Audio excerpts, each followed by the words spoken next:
কঠিন কোনটা আমার কোনটা তোর কম কমটা আইলো যা বেশিটা তুই খা সেই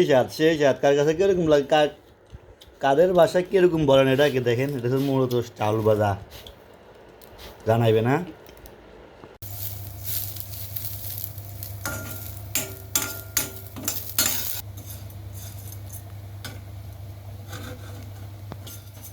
যেটাই বাধা হইতেছে যে বলতে পারবো কমেন্টের মধ্যে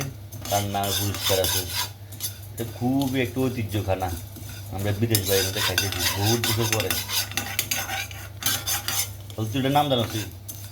আমরা তো এটাকে এটা হচ্ছে চাউল ভাজা আমাদের দিকে কড়ি কড়ি কড়ি ভাজা হ্যাঁ ওরা এখানে সেই সার কথাই আছে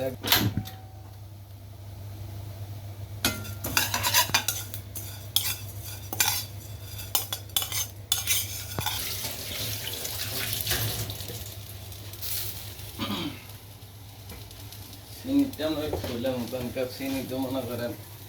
এটা হচ্ছে কি চার পানি এই দেখেন আমরা যে কি খানা খাইতেছি এটা হচ্ছে কি মানে বিদেশ বাইরের মধ্যে এখানে খাইছেন কিনা কেউ জানি না এই যে দেখেন চিনি পানি রংসার সাথে চাউল ভাজা এই যে চাউল ভাজতেছে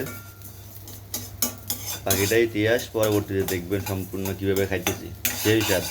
দেখেন চা কড়ি ভাজ দিয়ে চা ডালতেছে আবার কয় করে সেই স্বাদ আসলে এটা চাউল ভাজা কিন্তু আমি নোয়াখালী বাসি এটা কড়ি ভাজা তার কাছে বাসাটা কিরকম লাগে খেতে পারি না তবে আমগুলো আঞ্চলিক ভাষা কড়ি সকালবেলা কামে গেলাম কামে জানো হরে যে বই আসলে মনে হয় 1 ঘন্টার মতো ফোর মানে বেচা দিছে এখন কী তা করম